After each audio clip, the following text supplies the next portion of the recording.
everybody. Taylor Rapp here from the LA Rams. Shout out to Steve Taylor, the real sports guy, and the honorary Ram. When Steve's talks sports, you better listen. Thanks, Steve from the Rams, for your continued support and love. We are taking it all the way this year, but you already know that. Go Rams.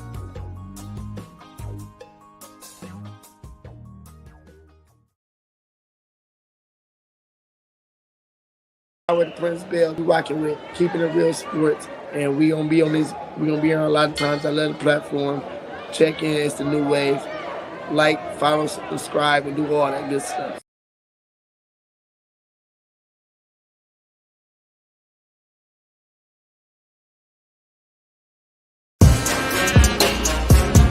Come on. I told you I got you. Wanna talk about his game, he can talk about it. Tennis, match, golf, he can talk about it. Don't matter what it is, he can talk about it. Any sport dude, he know about it. Say your boy bum, don't doubt it. If he tell you that it is what it is. The real sports guy in the Sandman. Talk show game in the bag, man. Rep, gon' have to throw the flag, man. Steve Taylor, Andy Sands. It's over, OVA. Game over, they don't play. From the fourth quarter to the ninth inning. NASCAR wheels keep spinning.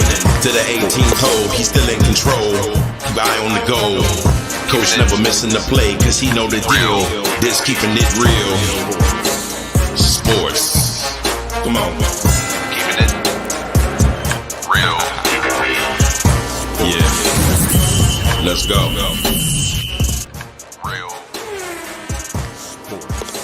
Real sports guy Steve Taylor. He is the Sandman and the Sandman. We got another big show planned for you today. A huge show. We've got NFL, we've got NBA, we've got Major League Baseball, we got hockey, we got it all. We want to make sure to tell you, remind you, make sure you like, hit that subscribe button, hit that little notification so you can get all of the notifications when we're about to go on with a new show. Get all of that shit. Make sure you do that for us, okay? Please make sure you do that. And in the meantime, in between time, my guy, the Sandman, what is happening with you today, my brother? Steve Taylor, a belated happy Veterans Day to you and all the veterans out there, my friend. I know I called you yesterday, but I just wanted to make sure everybody out there that's done their part gets acknowledged. To me, it should be a week, not just a day, but we don't have that kind of time. I'm doing great, man. I'm excited. It's going to snow. I'm going to finally get my season. You know, I'm one of those weird people. Stop it. And I'm keeping it real. Yeah. I'm one of like maybe 10 on the planet that needs to see the actual seasons change. But hey, you know what I do like? The time change. I'm glad I got my extra hours of sleep last week. So. I can't wait till we get rid of that, man. I tell you what else I can't wait till we get to. Keeping it hot off the press. Let's see what you got this weekend.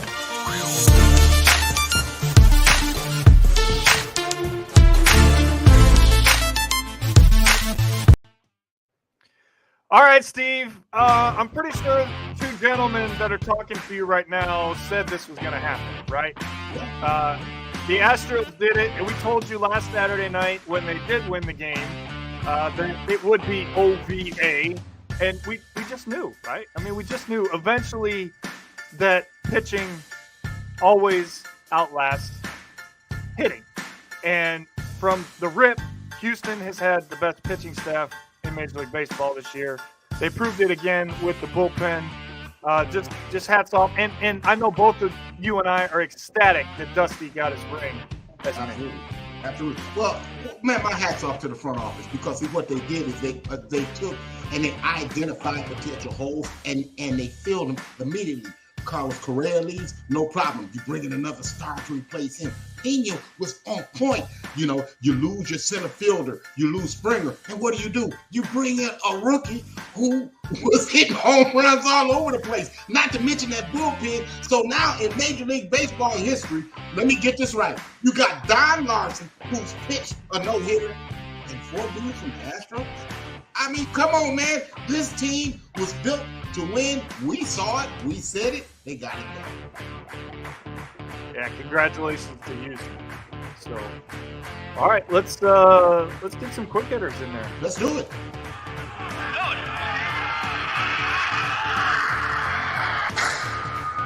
Quick hitters. All right, Steve. Baseball season's over, so you know what I'm focused on now, right? I know. All right. Everybody else knows, too, if you've been watching this show for the last year. It's time for hockey. Well, this week we had a very scary scenario present itself. Thankfully, it's only a few months, not a career. Evander Kane was laying on the ice, and somebody went in and didn't see him, tried to play the puck, and they cut his wrist with their skate blade. Okay? Tore his tendons, tore his ligaments. He was bleeding profusely. Thank God, Steve, it wasn't the jugular or one of the main veins around the wrist area. But he's out 3 to 4 months. He'll be back on the ice. He's a hockey player. As soon as he's allowed to, he'll be back on the ice. But thankfully, not too severe. But it was scary to watch. Well, now that baseball season is over with, you kind of know where I'm pointing towards now, don't you? Okay, we talking a little bit of hoops. You know, I got a little bit of college in me this week, but we're talking the big boys, the NBA. And the Nets, that mess in Brooklyn, they finally found a coach, Jock Vaughn, who's been there all along. And oh, by the way, he was been a head coach in the league before. He was groomed under Greg Popovich. Imagine that. And so now he's taking over as the head man in Brooklyn. Let me ask you one question. Is he the right guy? For right now, I'm going to say yes. Moving forward, I don't know. But, Steve, they need some stability there right now, all right? Like you said, with all the Kyrie drama and the Kevin Durant offseason drama and then the rumors about Udoka coming in, they needed stability. This was the right hire for right now. Let's put it quick side note on that whole situation. Ime Udoka would be the head coach of the Brooklyn Nets if it weren't for the Kyrie Irving situation. Let that marinate. I agree with that. That's a good point. Hey, Steve, Tiger Woods is going to be back on the golf course. And I'm excited about this because he's going to team up with Rory McIlroy and take on Jordan Spieth and Justin Thomas in the match on December 10th. We get a match before Christmas. I'm excited. And it's going to be 12 holes at the night course in Arizona. This should be a lot of fun. Who you got? Give me Tiger. You know, he's got Rory should have won Golfer of the Year last year. He just kind of, tired out at the end.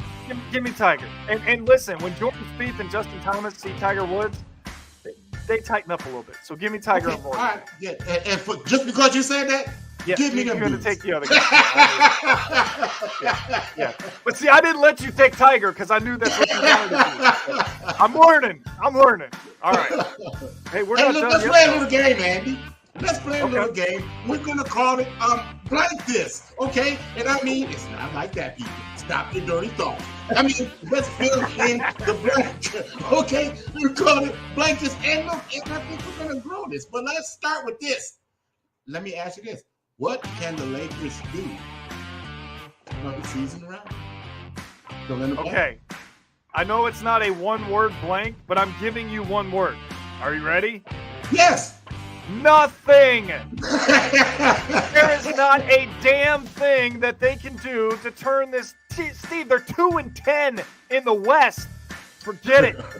Put them to bed. They're done. What can the Lakers do to turn the season around? Let me fill in the blank. Blow it up. Blow it up. Trade away the cripple man. I'm talking about street clothes. I'm talking about Anthony Davis. Street clothes. Every time I see the dude, he's wearing street clothes. Okay. Get rid of him. I kind of thought you were talking about Kawhi Leonard there for a minute, but he's not on the list. He's street clothes too. He's turning into street clothes. Yeah, that's my point. He's definitely turning into street clothes. Hey, we got a few more things to get to, don't we?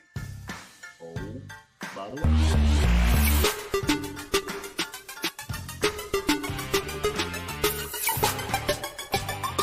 Oh, by the way.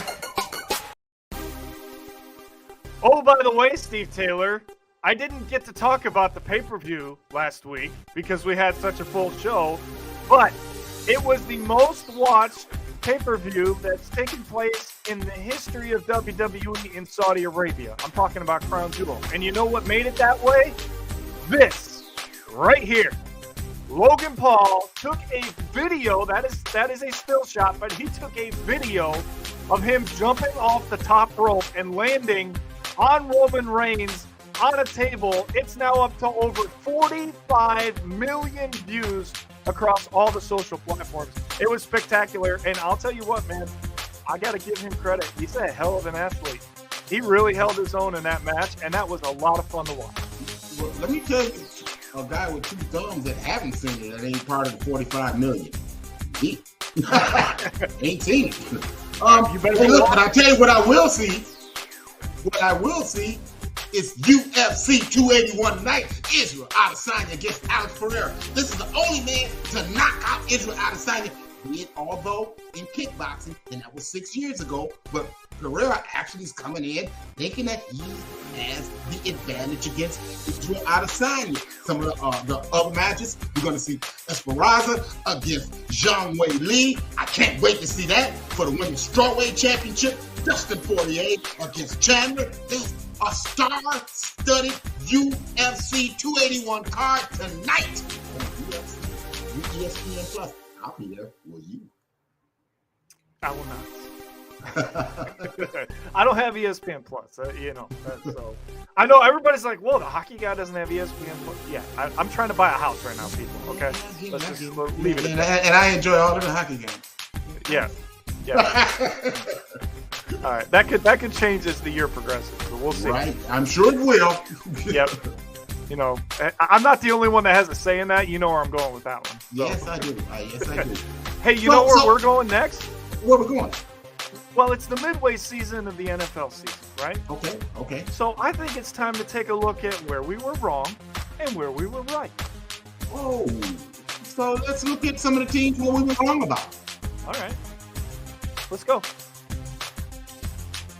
Who do you want to start Definitely with? wrong about the Giants. What do you think? I mean, yeah, the Giants we were way off. They're making the playoffs. I'm gonna tell you that now. The numbers, for sure. The Giants are in. Wild card for sure. I don't think they can catch Philly. But Brian Daboll, Coach of the Year. Anybody else see that coming? Now. But Steve, what the hell's happening in Vegas right now? This is a team that you and I thought could potentially reach the AFC Championship in the offseason based on how they finished last year and what they did by bringing in Devontae Adams. And they're not even going to touch the playoff race, let alone the playoffs. 2 words. Josh McDaniels. Yeah, you're absolutely right about that. And as we move on to the Indianapolis Colts, and another team that we thought was going to fare well. So now they've turned into the Indianapolis Colts and the fighting Jeff Saturdays. And I like it. You know who doesn't like it? Who's that? Joe Thomas, a former offensive lineman. Go check that one out. Hey, how about Geno Smith, comeback player of the year? You know what? He is a bigger version of Russell Wilson. And that's really what he is. He can see over the line, and it's the exact same offense, except he can throw the deep ball, and he can see the guys coming up the middle where Russ could. It's pretty simple. And on top of that, he's got a running game, Steve. Kenneth Walker was a great draft choice by them. He gives them a formidable force at running back. Andy, the Seattle Seahawks are taking people's lunch money right now. Yeah, I wouldn't want to play him. Yeah, well, I got to play him twice. Yeah, I know. But so we were wrong about that, but let's see where we were right at. All right. Oh, you don't want to finish with the other two? You know, the obvious is the obvious. I mean, the Eagles are the Eagles, and the Packers are, Hey, look, Russell Douglas summed it up best this week for the Green Bay Packers. People, we suck because we suck. Can't argue that. Can't argue. All right. Hey, listen, this is a good one for us, right? I mean, yeah. Let's start with Miami. I mean, Steve, they're undefeated when Tua plays. Period in the story. When he finishes games, period in the story. Yeah. You can say what you want to say. You may not like how it look. All I care about is dubs. And Miami keep putting up dubs. And as long as they keep putting them up, man, they're dangerous. So the Chargers are 5-3, but what we were right about isn't their record. It's the fact that they can't stop the run. Can't stop the run. And then they got the 49ers coming up. So here they come. They're going to get Debo'd on Monday night. Yeah. The schedule will catch up. We're going to stay right about them. Yeah, I'll tell you the one I'm the most proud of is this next one. Because Minnesota Vikings. Yes. We had them at 10-7. They're going to finish way above that. They absolutely are. But see, the thing that I fear about Minnesota, Andy, is Minnesota is going to get a big win this week. They're going to be lacking the one big win on its season, through no fault of their own.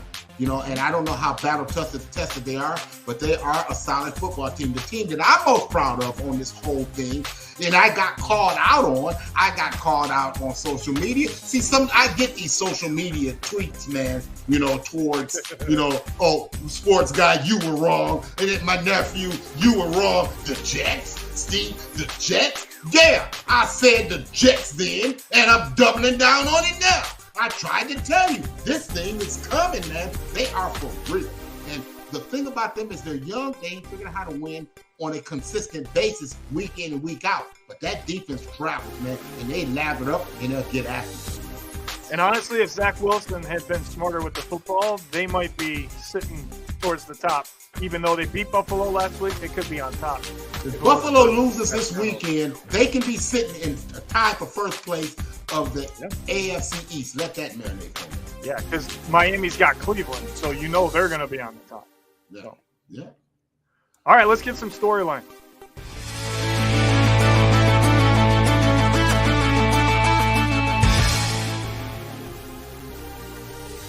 Man, every week we find a game we're not expecting, right? Let's start with this one. Right? We were just talking about the Jets. Everybody was so gung-ho on Buffalo, and they were just going to run away with the AFC. Not so fast. And, Steve, on top of that, they not only lost the game, they might have lost their quarterback for another week or two. Do you know who the Jets' best defender on the back end is? Song. Wrong. DJ Reed. Okay? DJ Reed leads the team in pass breakups, PBUs, tackles, and the whole nine. Okay? DJ Reed is the reason that they've galvanized the back end of that secondary. These dudes get after you up front, those front four, the linebackers run well sideline to sideline, and those DBs, they close. I'm telling you, the Jets are for real. All right. AFC East is the talk of the town, right? Miami, again. But to Chicago's credit, Steve, I think they're finally figuring out how to use Justin Fields effectively. Obviously, he set a record of the most rushing yards in a single game for a quarterback. But the way that they're calling the passing game is what's been missing all along, and that's why they went out and got Chase Claypool, like you mentioned when we talked about trades last week. But, see what Daddy had been doing with Justin Fields is dropping him back, man. That is like letting a lion hunt your prey, man. You move this dude out the pocket. They figured out what he does best. He is a better quarterback when he's on the move. He jumped out the window on Sunday, and he didn't even expect it. He was looking to throw the damn ball. Jumps out the window, scores a touchdown 61 yards later. I'm telling you, he was very Lamar Jackson-esque on Sunday, and they're starting to understand that. And we're starting to get a lot of more RPOs with him, man. A lot of moving the pockets with him, man, because the offensive line is horrible. So you move the pocket with this guy, and you let this guy dictate his turn to the defense, and that's what Getz is starting to do. So I have a question for you. We talked about Miami being unbeaten when Tua plays and finishes the game, right? If for some reason that were to remain the case, is he your MVP?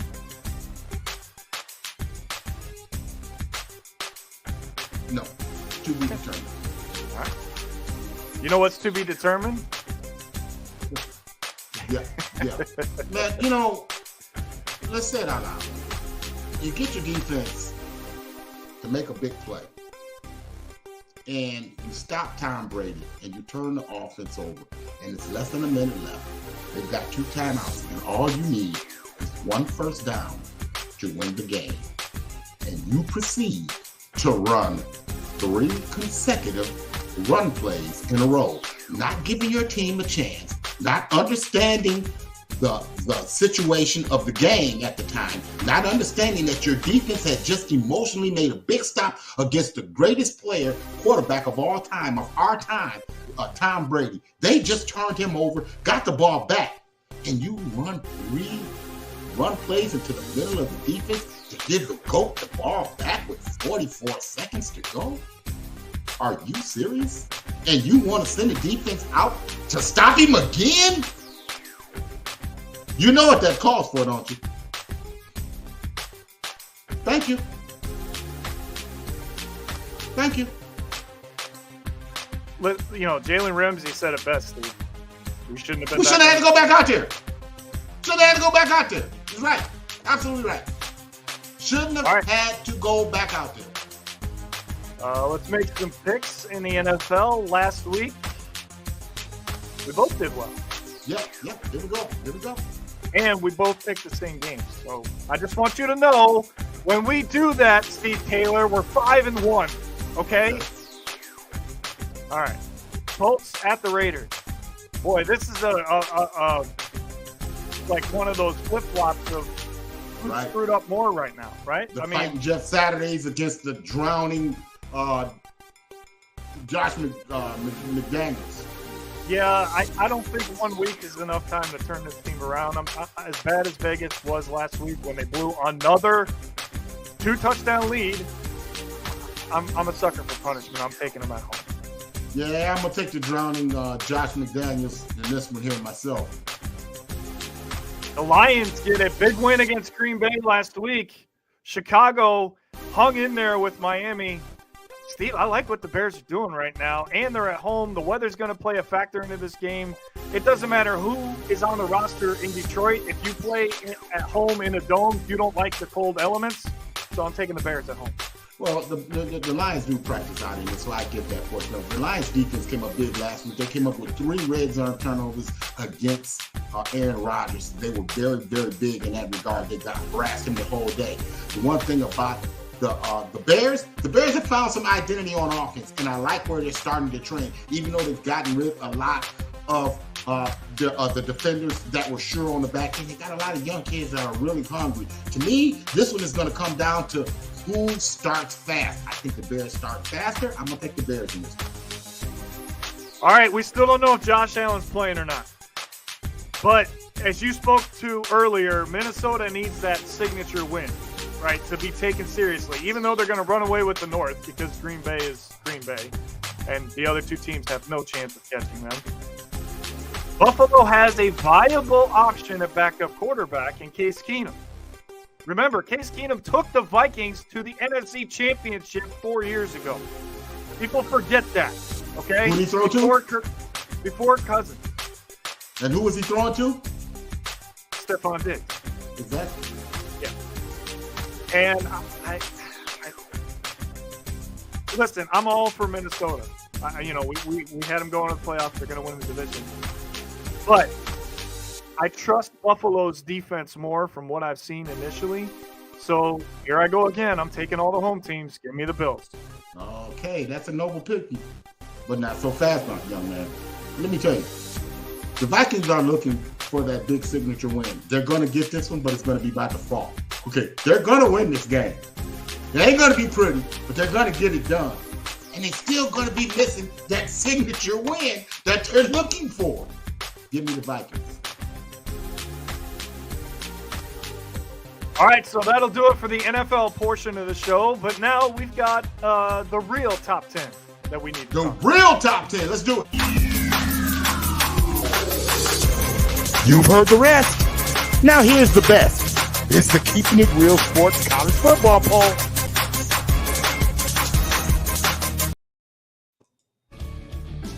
All right, Steve. Excuse me. USC smoked Colorado last night. We saw that coming. I mean, no joke there. Ultimately, it's going to come down to them and UCLA. And Oregon obviously still has a say, but that's the game most people have circled on the calendar, right? Yeah, it's going to be a big game. USC loses its running back last night. He's done for the season with the leg injury. You saw the tears, man. But USC dropped 55. The question about USC is, can its defense come to play to the task when they get into the big games? They have been thus far. That's why we got them rated number 10. All right, well, it happened. LSU pulled the upset, and Alabama is not who we thought they were, Steve Taylor, but they're still one of the best 10 teams. Everybody else has them out of the top 10. We don't. Dude, stop this, man. We lost at LSU by a point. You lost at Tennessee by a field goal, and you're going to say Alabama is not one of the top 10 teams in the nation? You're crazy. We're not going to say it. We see what happened, okay? We know that they are 2 plays away from being undefeated and being number 1. So stop this. Alabama, number 9, we got respect for you. By the way, just a correction for the fans watching at home. They play Ole Miss today. Ole Miss, exactly. All right. UCLA just keeps finding a way. Their offense showed up again last week. Steve, the only question I have with this team, we saw it in the Utah game when they had to have a stop. Can the defense come to the table? Yeah, toughness is my question with UCLA. We saw that in the Utah game. Will that transcend it later on into the season? Well, they're definitely going to need it. Chip Kelly, you're going to be into some dog fights coming up starting next week. Going to have to see you start to round this thing into shape. We got him at number 8. All right, Jalen Daniels is looking like a good transfer for LSU. Brian Kelly's looking like a hell of a head coach no matter where he goes. And, Steve, their only 2 losses are Tennessee and Georgia. So everybody that says, well, they have 2 losses, why are they ranked so high? That's why, okay? And they beat Alabama. So I feel like this is the right spot for them at the moment. And they control their own destiny in the SEC East, by the way. The thing with them is today, is it going to be a letdown game? After the big win against Alabama, you travel to Arkansas, and oh, by the way, it's snowing in Arkansas. They don't get snow in Arkansas. They got snow today. You're going to have to deal with that today. So we're going to have to see, because Arkansas with KJ and company, Jefferson and company, they're going to run that damn ball, and they're going to run it a lot. Like you said, the trap game. See if they can avoid the trap. All right, Oregon stays in the top 10. We move them up to 6 this week. They got a big one with Washington today, Steve. That's a rivalry game. You know what those can be. They can be trouble. But you know what's not trouble? The way Bo Nix has been playing the last 4 weeks. You're absolutely right. You're spot on with your analysis there, sir. Bo Nix has been outstanding and been very, very, very good down the clutch. The thing is, they travel to Washington to go against Michael Penix and the quarterback who has thrown for the most yards in college football. It's going to be a real interesting game today. Oregon's going to have to get to Penix to win this game. They have to. You cannot allow him to stand back there and pick the defense apart. All right, it was a tough loss to Georgia. Georgia showed who I knew they were, because I picked them last week. But Tennessee, 8-1, Steve, how does that loss affect them going forward? Are they able to just move on and move past it and control their own destiny, or do they let it linger in a game like today and not come ready to play?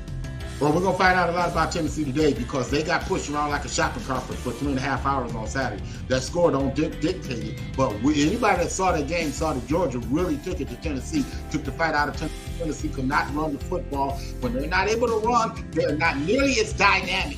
And they get that run game going against Missouri. Well, they better if they want to continue to be sitting in that catbird seat.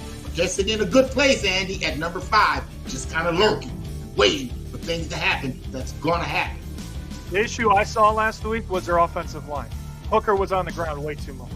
They couldn't run the football, Andy. When you can't run the football, you can't be diversified on offense. Yeah, and the defense can pin their ears back and just go, right? And that's what we saw. All right. This team's for real, Steve. I mean, they got a test today. And by the way, I mean, we're going to pick it here in a few minutes, but how the hell are they an underdog on the 7.5 point dog by almost 8 points, and they're the number 4 team in the country? Well, Texas have had some close calls, even though they're 6-3. They've had some close calls. You remember they had Alabama on the ropes earlier this year.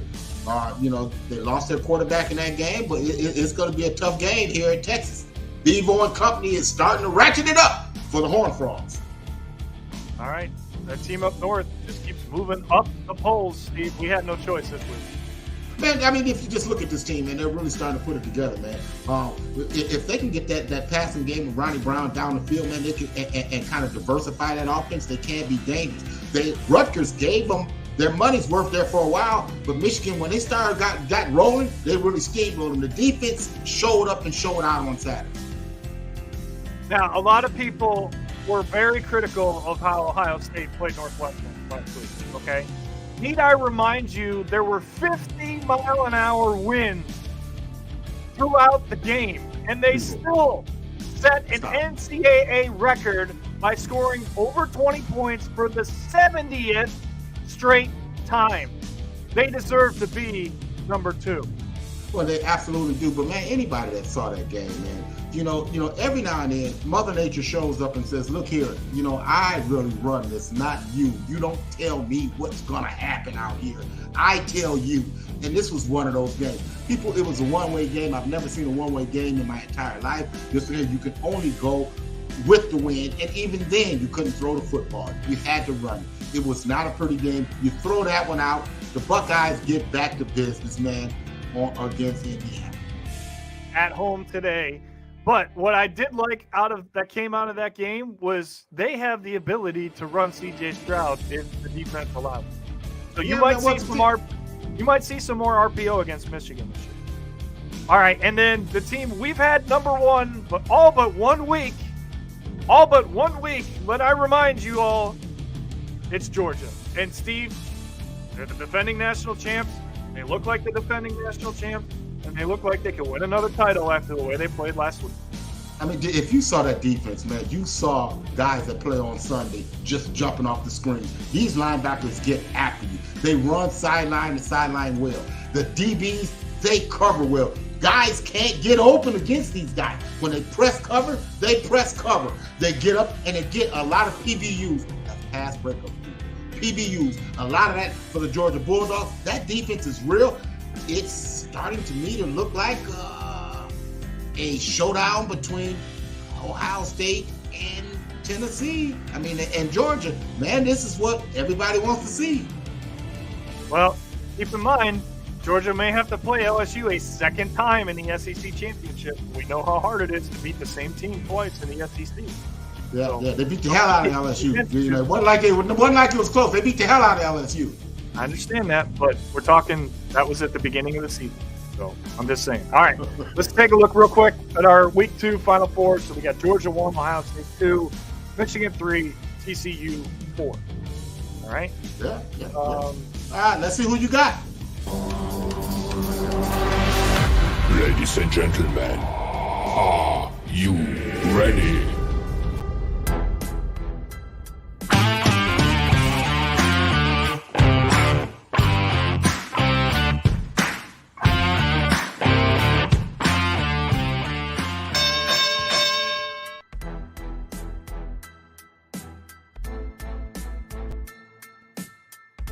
All right, partner, we're going to start with the game we're probably going to watch almost, if not more, than the Ohio State game, because hopefully that game will be over by halftime based on the way they should play.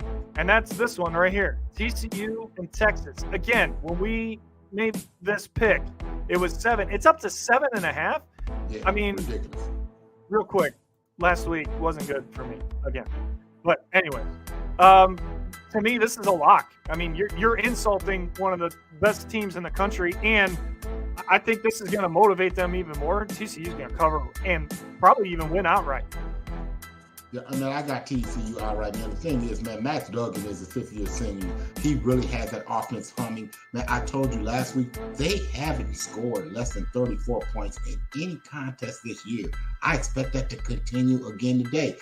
Texas has been like a Dow Jones report. They've been up and they've been down. That's why coaches get fired, man, in Texas.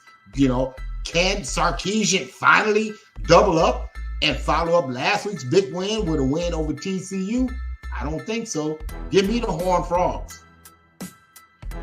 Another top 25 matchup. UCF has kind of snuck into the top 25. They've been playing some really good football as of late, but Steve, Tulane at 16? Is this the highest they've ever been ranked? Let me tell you about the Green Wave. The Green Wave's defense, man, is stellar. They've got a kid that'll wreck your day. This kid has more tackles than anybody in the nation. I'm telling you, Tulane's defense will really get after you and wreck your day. But we also know about UCF. UCF leads the all-time series 9-2, but Tulane's only 2 wins have come at home. So who you got? Man, the Green Wave and that defense. Have you seen the defense play? I haven't, so I'm going to trust you, and I let you make that pick first for that exact reason. So I'm going with you. All right, another big one in the Pac-12: Oregon and Washington. Oregon's favored on the road. This game is always close.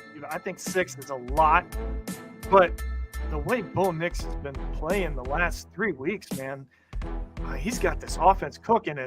If they keep putting up points like that, there's no way Washington stays within 6. So I'm going to trust Bo, and I'm going to trust him on the road, and I think they're going to get to Michael Penix, and I'm going to take Oregon to cover in this one.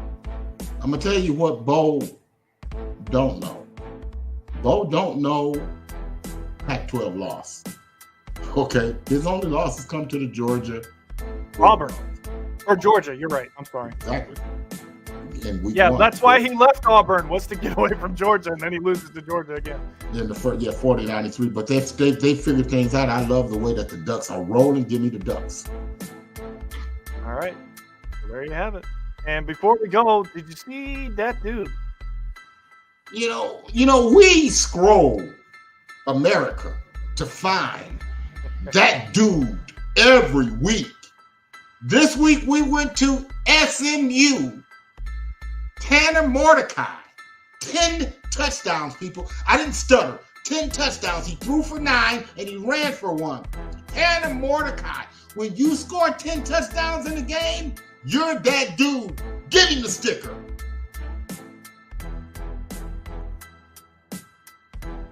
And there you go. We have another one in the books. We got a lot to look forward to this weekend.